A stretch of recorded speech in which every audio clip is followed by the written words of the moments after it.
పాపము, అశాంతి, భయం, దిగులు, శ్రమ, వేదన, దొంగతనం, వ్యభిచారం, వ్యాధి, హత్యలు, త్రాగుడు, ఉగ్రవాదం, భయంకర సంఘటనలు, మరణం, నరకం.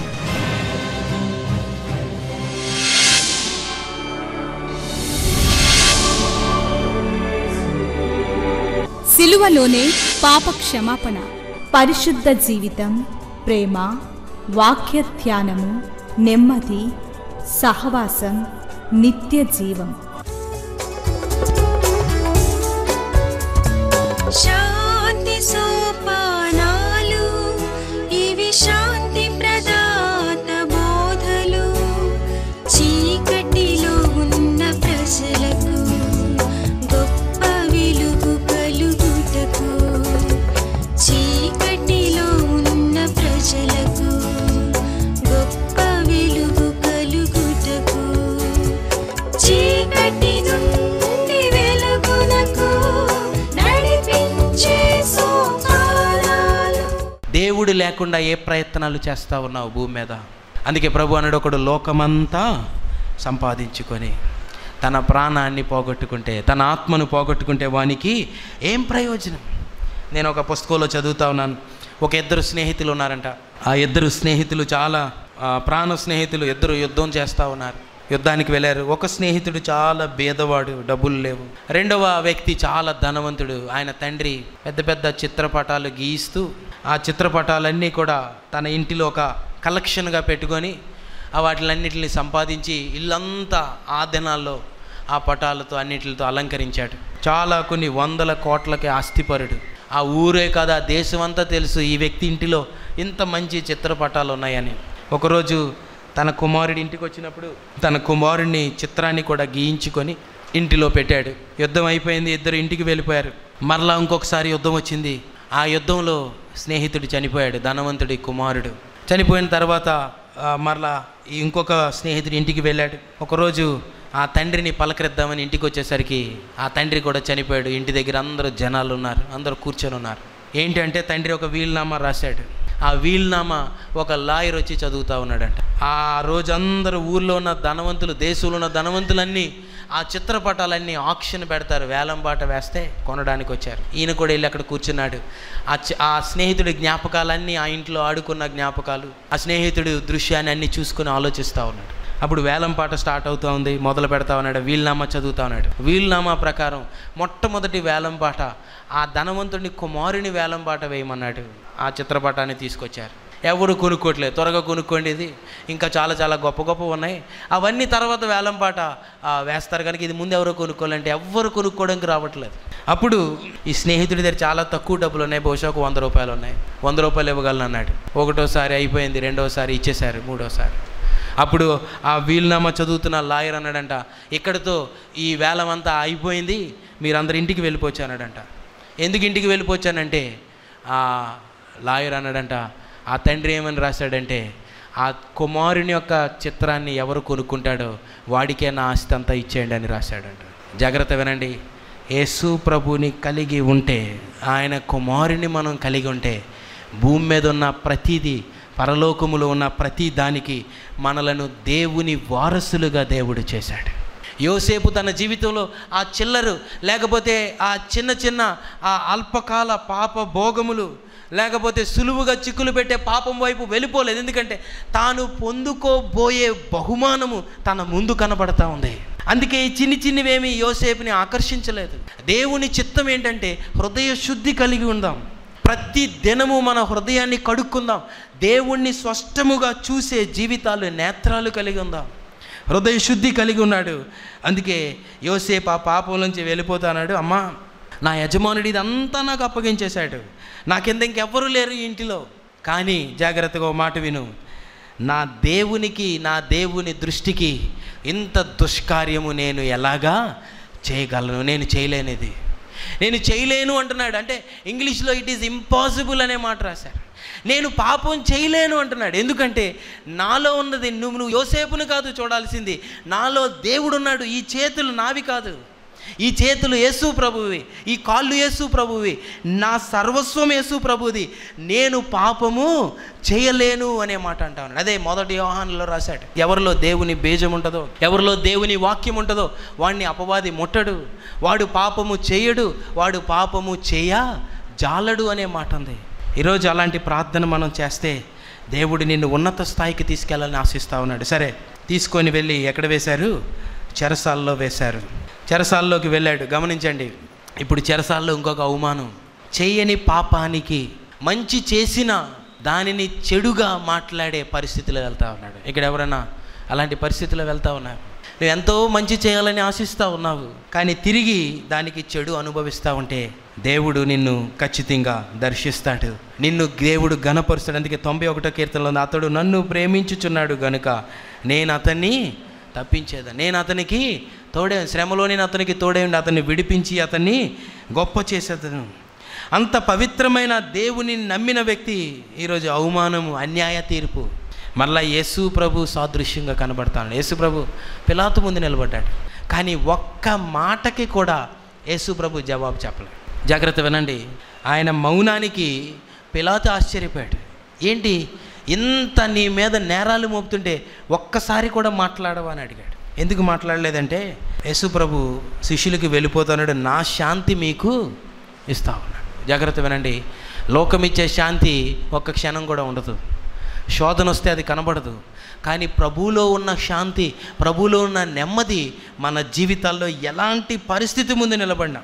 అందుకే యేసు ప్రభు, జాగ్రత్త వినండి, ఈ భయంకరమైన శ్రమ సిలువని ఎదుర్కోవడానికి వెళ్ళక మునుపు ఆయన ప్రార్థన చేసుకున్న దేవుడిగా మనం చూస్తూ ఉన్నాం. ఆయన గెత్సేమనిలో దేవుని దగ్గర కనిపెట్టిన వ్యక్తిగా ఆ వ్యక్తిత్వాన్ని మనం చూస్తూ ఉన్నాము.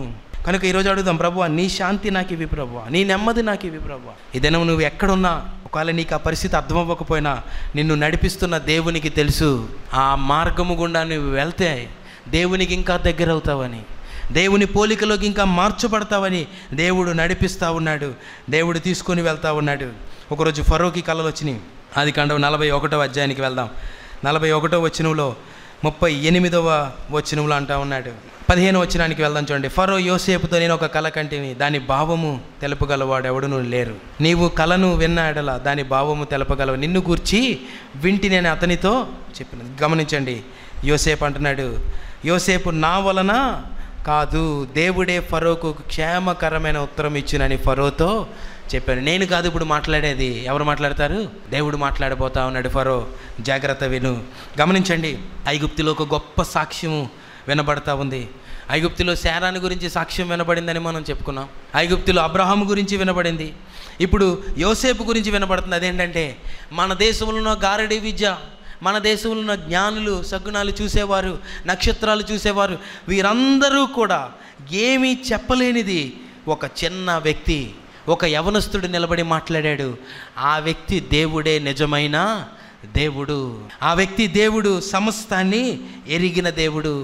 ఆ వ్యక్తి దేవుడు సృష్టి అంతటిని ఆయన స్వాధీనంలో పెట్టుకున్న దేవుడని యోసేపును గురించి రాజు యొక్క కోటలో నుంచి ఐగుప్తి దేశమంతటా సువార్త ప్రకటింపబడుతుంది. అదేంటంటే యోసేపు దేవుడే నిజమైన దేవుడు.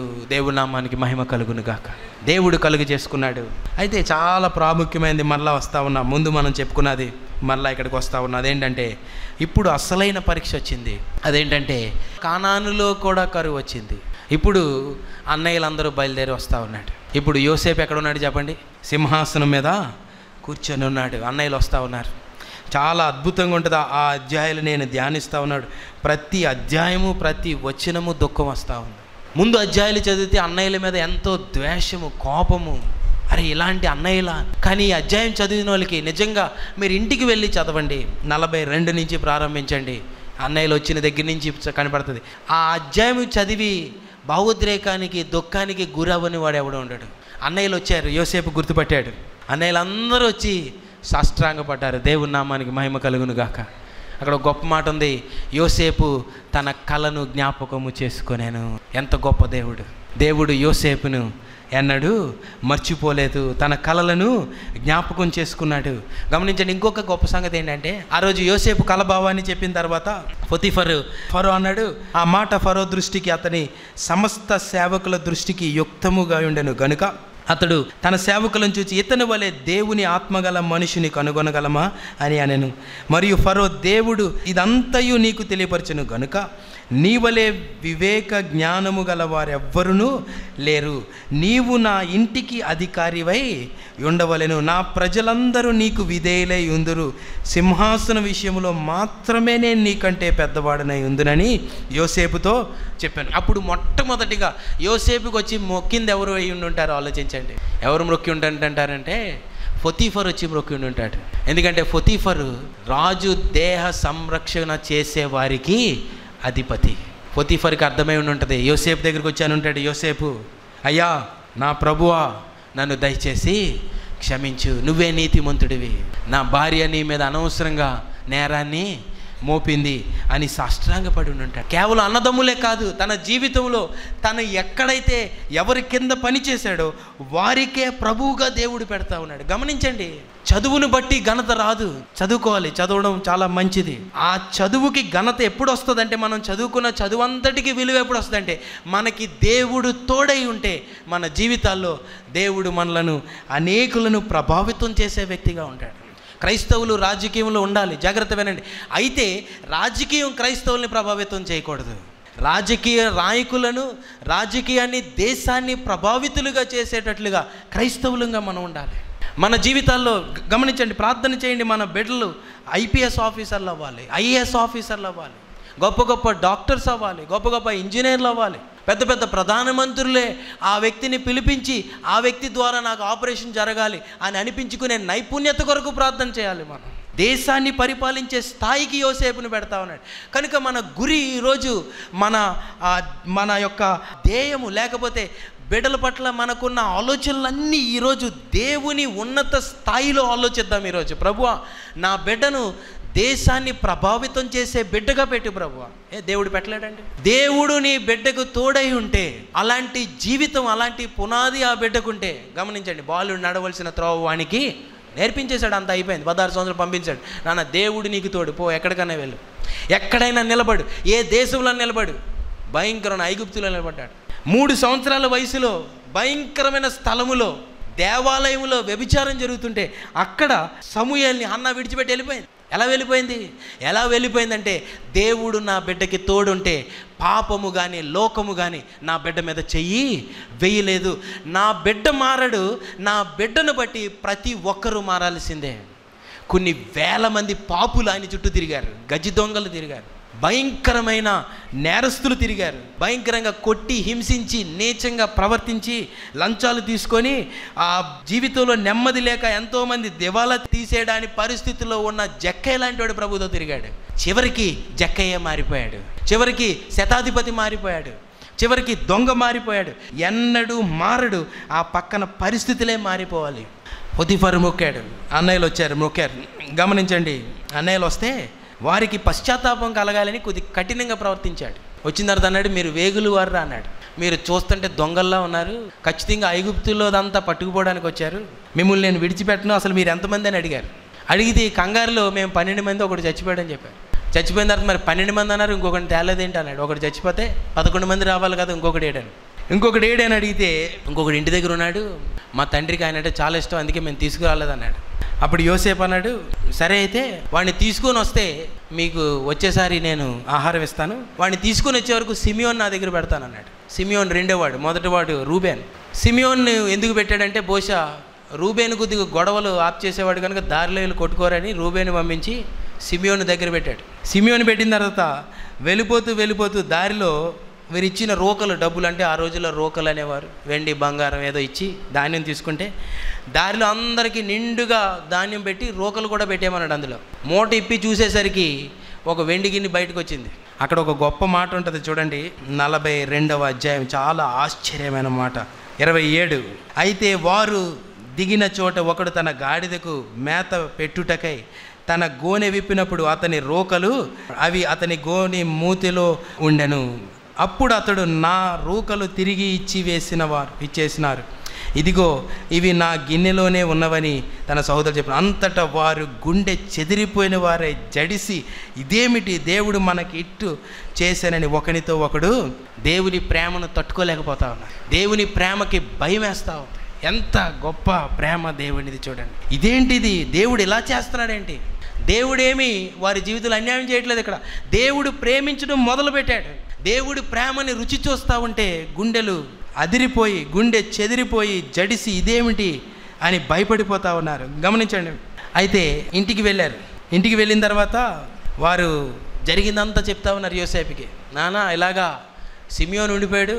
ఏరా ఎందుకు మీరు ఈ కథ అంతా ఎందుకు చెప్పారని అడిగాడు. 43వ అధ్యాయం చూడండి, 7వ వచనం. వారు ఆ మనుషుడు మీ తండ్రి ఇంకా సజీవుడై ఉన్నాడా, మీకు సహోదరుడు ఉన్నాడని మమ్మను గూర్చి మా బంధువులు గూర్చి ఖండితముగా అడిగినప్పుడు మేము ఆ ప్రశ్నలకు తగినట్టు అతనికి వాస్తవము చెప్పితిమి.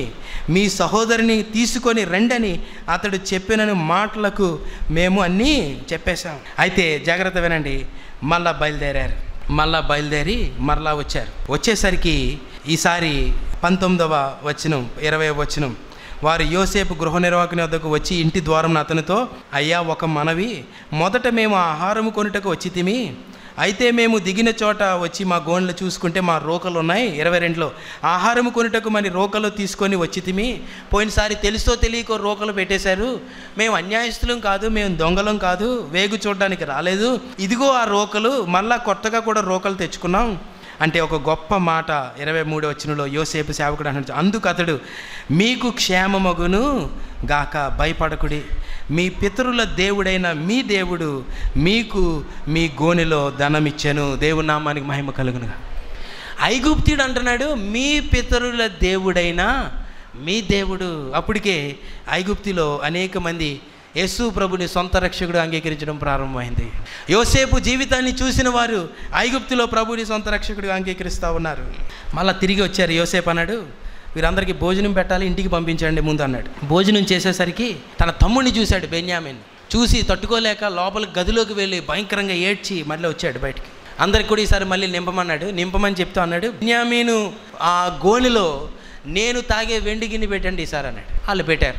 పెట్టిన తర్వాత చక్కగా భోంచేసి అంతా తిని పంపించారు, వెళ్ళిపోయారు. కొంత దూరం కూడా వెళ్ళలేదు. ఐగుప్తి రథాలు వస్తున్నాయి వెనకాల. ఏంటని ఆగారు. అడిగితే మా యజమానుడు మిమ్మల్ని అంత బాగా చూశాడు, మీరు ఇంత మోసగాల్లా ఆయన వెండి గిన్నె కనపడట్లేదు, ఆయనకి ఎంతో ఇష్టమైన గిన్నె అంటే వీళ్ళు అన్నారు, అది ఎవరి దగ్గర దొరుకుతుందో వాడు నిశ్చయముగా మరణం అవ్వాలి. మేమందరం చాలా నమ్మకమైన వారం, మేము ఎక్కడ ఎవరి దగ్గర అన్యాయం ఎప్పుడు చేయలేదు అని అంటే ఆ మాటకి గోనెలెప్పి తీస్తా ఉన్నారు. చూడండి 9వ వచనంలో, నీ దాసులు ఎవని వద్ద అది దొరుకునో వాడు చచ్చును గాక, మరియు మేము మా ప్రభువునకు దాసులు ఉందమని అతనితో అనిరి.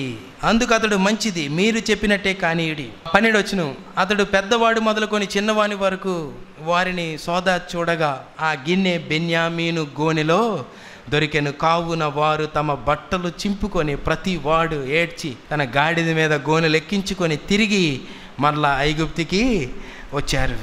గమనించండి, ఈ ఐగుప్తికి మరలా వచ్చారు. వచ్చిన తర్వాత, అయ్యా బెన్యామీను లేకపోతే మా తండ్రి చచ్చిపోతాడు. ఎవరినైతే అమ్మేయమని చెప్పాడో యోధా మాట్లాడుతున్నాడు ఈరోజు. ఏ యోధా అయితే యోసేపుని అమ్మేయండిరా, చంపేయండిరా అన్నాడు, ఆ యోధాకి మారుమనసు వచ్చి అన్నాడు, నేను నీకు దాసుడిని అయిపోతాను. నా తమ్ముడు బెన్యామీను. గమనించండి, వీళ్ళిద్దరూ రాహేలుకు పుట్టాడు, మిగతా వారు లేయాకు పుట్టారు. ఎప్పుడు వీరిద్దరి మధ్య గొడవలు. ఈ మధ్యలో యోధాకి మారుమనసు వచ్చింది. యోధా అంటున్నాడు, అయ్యా 16వ వచనంలో అంటున్నాడు, యోధా ఇట్లా ఏలిన వానితో ఏమీ చెప్పగలము, నేను ఉండిపోతాను ఇక్కడ, నన్ను ఉంచండి, కానీ బెన్యామీని దయచేసి పంపించేయండి. యోధాకి మారుమనసు వచ్చింది, రూబేనికి మారుమనసు వచ్చింది, సిమియోనికి మారుమనసు వచ్చింది, అందరికీ మారుమనసు వచ్చింది. గమనించండి, ఈ మాటలన్నీ జరుగుతూ ఉంటే 45వ వచనంలో మొదటి వచనం, అప్పుడు యోసేపు తన యొద్ద నిల్చున్న వారి అందరి ఎదుట తన్ను తాను అణుచుకొన జాలక. దేవుని నామానికి మహిమ కలుగును గాక. ఏం జరుగుతూ ఉందంటే, తనని అసహించి కొట్టి గోతిలో వేసి ఐగుప్తీలకు అమ్మేస్తే చొక్కా తీసేసి భయంకరమైన అవమానానికి, వేదన, దుఃఖానికి గురి చేసిన వారు నిలబడితే తనలో ప్రేమ ఎలా పొంగుతుందంటే క్రీస్తు ప్రేమను అణిచివేయలేకపోతున్నాడంట. అది పొంగి పొర్లి బయటికి పారిపోతా ఉంది. అది పెద్ద నదిలా ప్రవహిస్తూ ఉంది. ఆ నదిని ఆప్ చేయాలంటే ఆప్ చేసుకోలేక, అణిచివేసుకోలేక అందరినీ బయటికి వెళ్ళిపోమని గట్టిగా అరిచాడు. ఒకసారి చూడండి 2వ వచనంలో, అతడు ఎలుగెత్తి ఏడవగా యోసేపు పైన తన సహోదరులు తాను తెలుసుకుని వాళ్ళని ఎవ్వరూ అతని యొద్ద నిలిచి ఉండా లేదు. 45వ అధ్యాయం 1వ వచనం 2వ భాగం, నా యొద్ద నుండి ప్రతి మనిషిని వెలుపలకు పంపివేయడని బిగ్గరగా చెప్పాను. 22వ వచనం, అతడు ఎలుగెత్తి ఏడవగా ఐగుప్తులను ఫరో ఇంటి వారును వినిరి. అంత ద్వేషించిన వ్యక్తుల ఎదుట అంత ప్రేమ పొంగి పొర్లి ఎలా ఏడవగలుగుతా ఉన్నాడంటే ఇది క్రీస్తు ప్రేమ. ఇది లోకంలో లేదు ఈ ప్రేమ. ఇక్కడ కూర్చుని ఎవరైనా ఇలాంటి వేదన దుఃఖము ప్రేమించలేని పరిస్థితిలో కూర్చొని ఉన్నాము, ఇంకా నీకు శత్రువులు ఉన్నారు, ఇంకా మాట్లాడని వారు ఉన్నారు నీ జీవితంలో, ఇంకా నువ్వు సమాధాన పడాల్సిన వారు. ఈ ప్రేమ నీ జీవితంలో అడిగితే పౌలు అన్నాడు రోమా 5:5లో, దేవుడు ఈ ప్రేమ నీ హృదయంలో కొమ్మరిస్తాడని, అది ప్రవహింప చేస్తాడు. యోసేపు అణిచి పెడదామన్నా కూడా అది అణిచివేయట్లేదు, ఎలుగెత్తి ఏడ్చాడు. 14 వచ్చిన తన తమ్ముడైన బెన్యామీను మెడ మీద పడి ఏడ్చాను బెన్యామీను. తర్వాత 15 వచ్చిన అతడు తన సహోదరులను ముద్దు పెట్టుకొని వారి మీద పడి ఏడ్చిన తర్వాత తన సహోదరులు అతనితో మాట్లాడా సాగిరి. దేవుని నామానికి మహిమ కలుగున. ఎంత గొప్ప సంగతి జరుగుతూ ఉంది. తన సహోదరులందరినీ పిలిచి దగ్గరికి పిలిచి కౌగులించుకొని ముద్దు పెట్టుకుంటా ఉన్నాడు. వారి హృదయం రాతి హృదయం బండలు పగిలిపోతా ఉన్నాయి, వారు ఏడుస్తూ ఉన్నారు.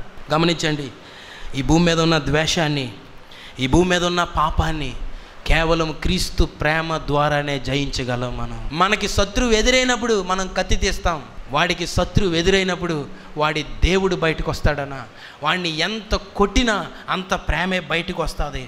వాడిని ఎంత కొట్టినా సరే వాడిలో ఉన్న గొప్ప క్షమాపణే బయటకు వచ్చింది.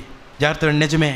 క్రైస్తత్వాన్ని క్రీస్తుని వెంబడించిన అనేక మంది భక్తుల జీవితాలు ఎన్నో శోధనలు, ఎన్నో భయంకరమైన హింసలు, భయంకరమైన పరిస్థితులు గుండా వెళ్ళినప్పుడు వారిలో నుంచి ప్రేమే ప్రవహించింది, ప్రేమే బయటకు వచ్చింది, క్రీస్తే బయటికి వచ్చాడు. శతాధిపతి 100 మంది అందరూ మారిపోయారు. ప్రేమకి ఈ క్రీస్తు ప్రేమకి ఎదురు ఎవడు నిలబడలేడు. చరిత్ర చెప్తా ఉంది, రోమా సామ్రాజ్యం కూలిపోవడానికి కారణం ఏంటంటే క్రీస్తు ప్రేమతో రోమా ద్వేషం యుద్ధం పెట్టుకుంది అన్నాడు ఒక భక్తుడు.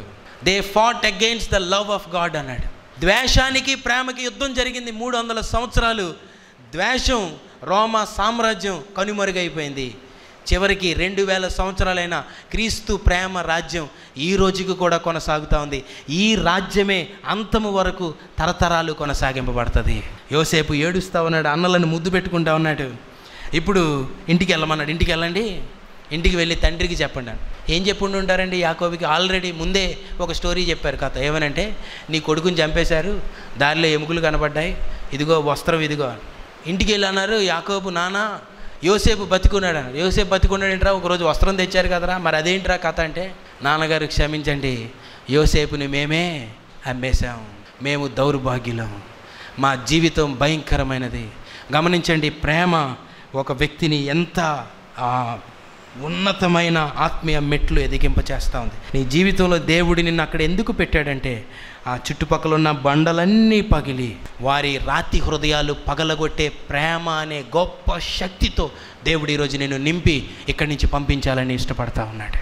ఈ దినము మన జీవితంలో మన హృదయంలో ఉన్న ద్వేషము, అపవిత్రత అంతా ఇక్కడ దేవుని దగ్గర కుమ్మరిద్దాం. దయచేసి దేవుడు నువ్వు అణిచిపెట్టలేనంత ప్రేమను కుమ్మరించగలడు. ఈరోజు ఎంత ద్వేషం అండి! 16 సంవత్సరాలకి ఎంత దౌర్జన్యానికి గురయ్యాడు, ఎంత అన్యాయానికి గురయ్యాడు. యోసేపు చనిపోతూ అందరినీ పిలిచి ఇలా అన్నాడు, నేను చనిపోయిన తర్వాత నా ఎముకలు తీసుకుని వెళ్ళిపోండి ఇక్కడి నుంచి, ఐగుప్తు నుంచి.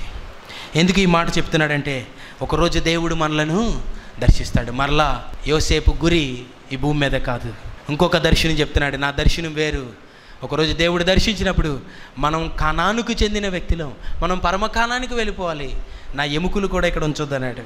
నేను చాలా ఆశ్చర్యంగా ఊహించుకుంటా ఉన్నాను. అదేంటంటే, ఆ రాత్రి ఐగుప్తు నుంచి బయటకు వస్తున్నప్పుడు మోషే ఒక బ్యాగ్ పట్టుకుని ఉంటాడు. అదేంటంటే, ఆ బ్యాగులో ఆ యోసేపు ఎముకలు పట్టుకున్నాడు.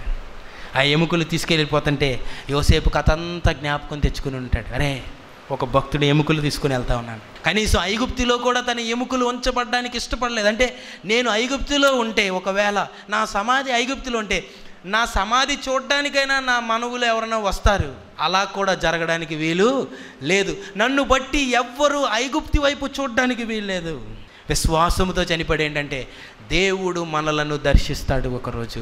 దేవుడు ఈ భూమి మీద మనలను ఉంచడు ఒకరోజు సమాధిలో ఉన్న నిన్ను నన్ను దేవుడు పిలవబోతా ఉన్నాడు.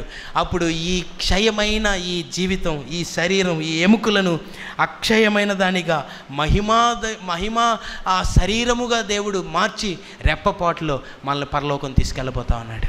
మన నిరీక్షణ సమాధితో ఆగిపోదు, మన విశ్వాసము సమాధితో ఆగిపోదు. మనలను దేవుడు పరలోకం వరకు నడిపిస్తాడని యోసేపు చెప్తాడు. యోసేపు ఎముకలు కూడా సువార్త ప్రకటిస్తూ ఉన్నాయి. ఇన్ని వేల సంవత్సరాలు అయిపోయింది. యోసేపు మనతో ఏం మాట్లాడుతున్నాడు ఈరోజు అంటే జాగ్రత్త వినండి. విశ్వాసం బట్టి యోసేపు ఏమంటున్నాడంటే, దేవుడు నీ జీవితంలో ఒక ఉద్దేశం కలిగి ఉన్నాడు. నీ కొరకు గొప్ప ప్రణాళిక వేశాడు దేవుడు. అనవసరమైన వాటి వైపు చూసి ఆ ప్రణాళికలోంచి బయటికి వెళ్ళిపోతూ ఈ భూమి మీద ఎన్నో ఆకర్షణ. ఇక్కడి నుంచి ఒక 10 అడుగులు దాటే లోపల సైతాను లోకమంతా నిన్ను పాడేయడానికి ప్రతి మలుపు నీ జీవిత యాత్రలో ఎటువైపు చూసినా ఏదో ఒకటి నిన్ను లాగుతూ ఉంది. ఈ దినము నీకు ఒక గురి ఉంటే, ఈ దినము నీకు ఒక గురి దేవుడు అనుగ్రహిస్తే ఈరోజు ప్రార్థన చేయ, ప్రభువా ఆ గురి వైపు నేను ముందుకు వెళ్ళిపోవడానికి. చాలాసార్లు గురిని విడిచిపెట్టి ఇటు అటు తిరిగాను, నన్ను క్షమించు ప్రభు. ఒకవేళ గురి వదిలేసి చాలా దూరం వెళ్ళిపోయావేమో, ఈరోజు మరలా దేవుడు పిలుస్తున్నాడు నేను. లేక ఈరోజు ఎంతో వేదన, దుఃఖము, బాధ, భయంకరమైన అవమానం గుండా వెళ్తూ ఉన్నావేమో, భయపడొద్దు. దేవుడు నీకు తోడు. దేవుడు నిన్ను హెచ్చిస్తాడు. దేవుడు నిన్ను ఉన్నత స్థాయిలో పెడతాడు. ఎవ్వరు ఊహించలేనంత స్థాయిలో.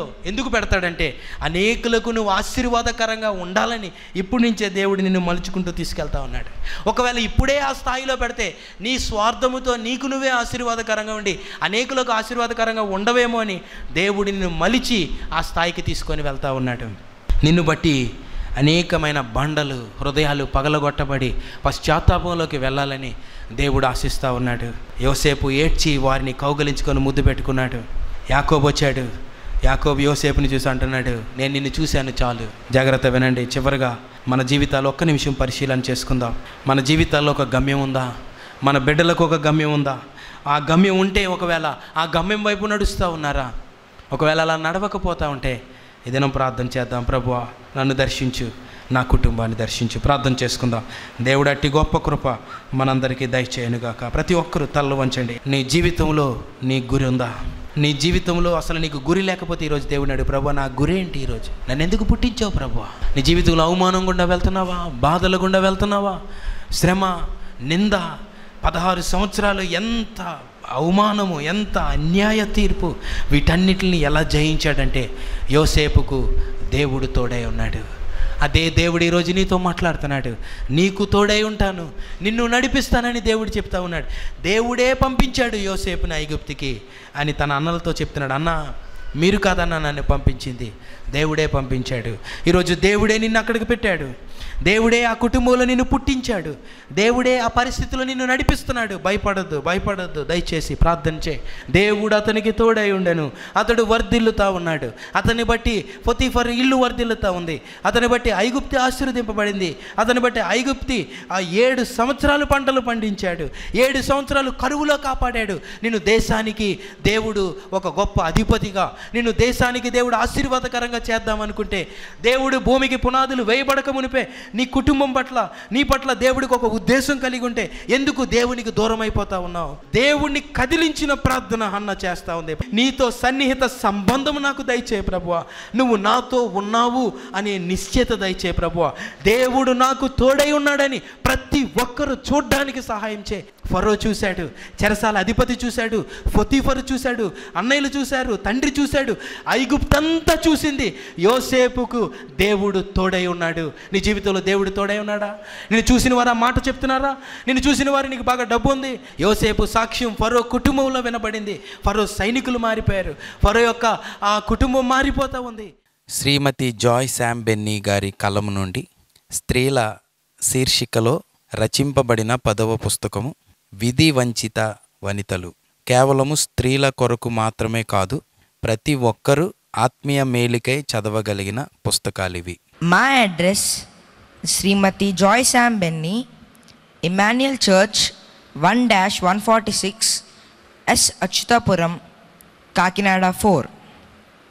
మా ఫోన్ నంబర్స్ 944-010-9893 మరియు 0884 2376793. మరలా ఇదే సమయానికి ఇదే ఛానల్లో మనం కలుసుకుందాం. Thank you.